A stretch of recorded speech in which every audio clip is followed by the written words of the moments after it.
Sleep. Oh, that sounds so nice, doesn't it? What happens? This is the question, and I love the question. What happens when you go to sleep? That is very interesting. I don't know. I was asleep when it happened. Well, sleep is a very interesting process that the body goes through, that the brain triggers. Actually, the brainstem triggers it. The brainstem decides it's time for us to recover. And we've talked about sleep before. We talked about the major issues are from two different nuclei. One of the nuclei, the pineal gland, causes us to produce melatonin. We've heard that many times, but we talked about that melatonin really is more like the official on the football field, right? He doesn't really participate in it. He gets it started and then monitors it rather than actually making it happen.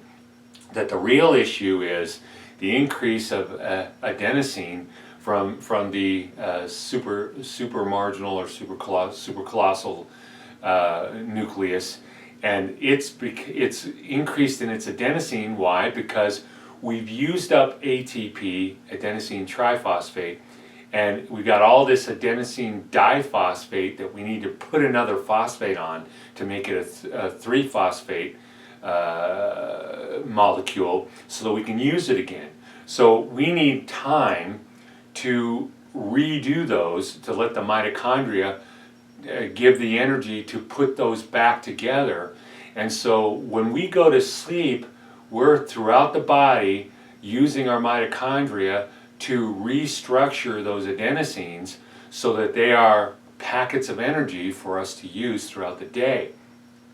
We're also doing things where we're doing our healing processes, and this is one of the things that I think is relevant when we wake up and we're feeling pain and say, wow, I'm feeling pain in an area of the body that I don't normally feel pain in.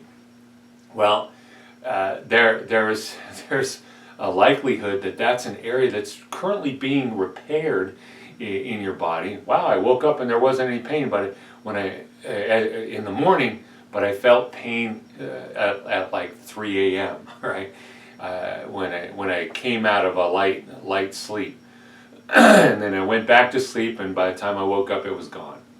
Well, we do lots of repair. We're in a deeper consciousness.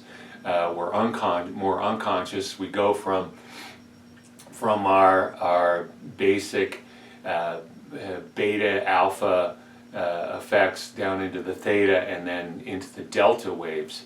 And that delta, the deep sleep, is about repair, but it also allows your brain to go nuts, right? And particularly REM sleep is an opportunity for you to go through specific patterns of dealing with reality so that you don't go crazy outside. And that's one of the things, like the CIA uses it, right?